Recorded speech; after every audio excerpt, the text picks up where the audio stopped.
Coba lihat dirimu di cermin. Kamu tampak capek. Bukan karena kerja keras, tapi karena kamu terlalu takut mengecewakan orang lain. Kamu selalu bilang iya, padahal hatimu sudah berteriak, "Tolong, jangan lagi." Kamu sibuk menyenangkan semua orang, tapi saat kamu kesusahan, tidak ada satu kata pun yang bisa membantumu.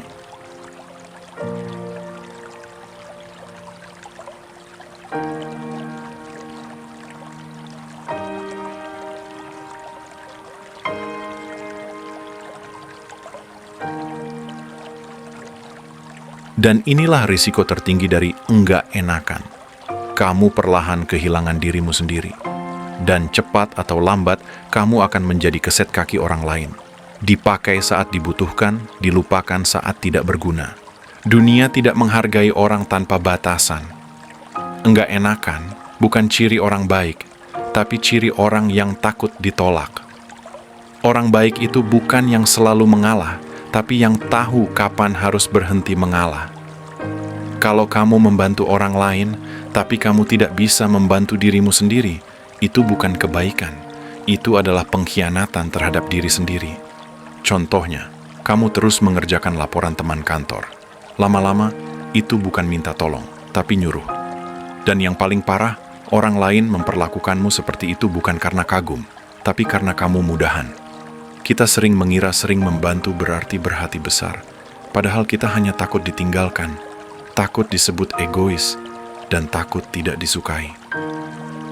Tapi sadarkah kamu, rasa takut itu justru membuatmu rela disakiti berkali-kali. Ingat kutipan ini dari Tony Gaskin, Anda mengajari orang lain cara memperlakukan Anda dengan apa yang Anda izinkan. Kalau kamu terus mengizinkan orang lain melewati batasmu, kamu sedang mengajarkan mereka bahwa harga dirimu itu murah. Di dunia ini, orang tegas lebih dihormati daripada orang penurut.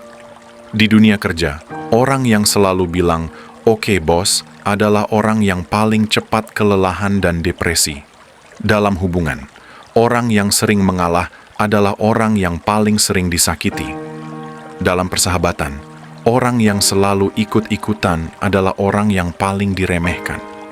Orang menghormati Anda karena punya prinsip, bukan karena selalu nurut. Jika Anda tidak membela sesuatu, Anda akan jatuh cinta pada apapun. Kita harus belajar berkata tidak tanpa rasa bersalah. Kata tidak itu kecil, tapi efeknya sangat besar. Ia bisa menyelamatkan waktumu, energimu, dan yang paling penting, kewarasanmu.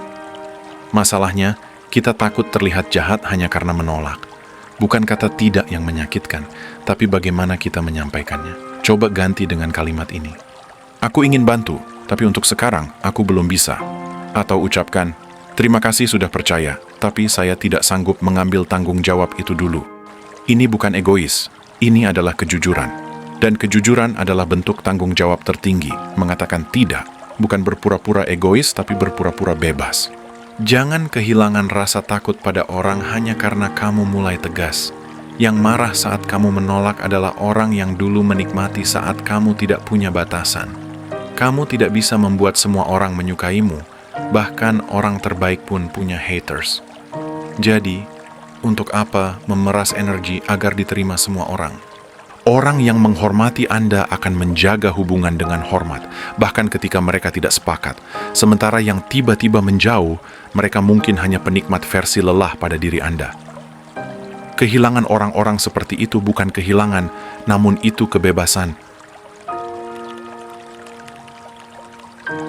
Bagaimana caranya supaya kita tidak jadi keset kaki orang lain? 1. Kenali rasa bersalah palsu. Tanya dirimu, saya benar-benar salah atau cuma enggak nyaman karena takut disalahkan? 2. Berhenti menjelaskan. Tidak perlu alasan panjang. Cukup. Maaf, saya tidak bisa. 3. Uji keberanianmu. Pelan-pelan. Mulai dari hal kecil, misalnya menolak ajakan nongkrong saat kamu capek. Lama-lama kamu akan terbiasa menjaga batasan dengan tenang. 4. Hargai waktu Anda. Waktu tidak bisa dicari lagi. Kalau kamu terus memberikannya kepada orang lain, jangan heran kalau nanti kamu bangkrut secara batin. Hidupmu bukan proyek sosial orang lain. Kamu boleh nolak. Kamu boleh istirahat. Kamu boleh memilih dirimu sendiri dulu.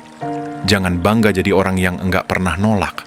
Dunia tidak akan memberi medali pada orang seperti itu. Banggalah menjadi orang yang tahu kapan harus berkata, "Cukup, saya juga butuh tenang." Karena hidup yang terlalu enggak enakan bukan hidup yang damai. Itu hidup yang perlahan-lahan akan kehilangan arahnya. Tegas bukan berarti keras. Tegas adalah seni menjaga diri sendiri dari kehilangan harga diri. Kalau kamu siap untuk hidup yang lebih bebas, tulis di kolom komentar, "Saya tegas." Dan terima kasih sudah menonton dan sampai jumpa di video berikutnya.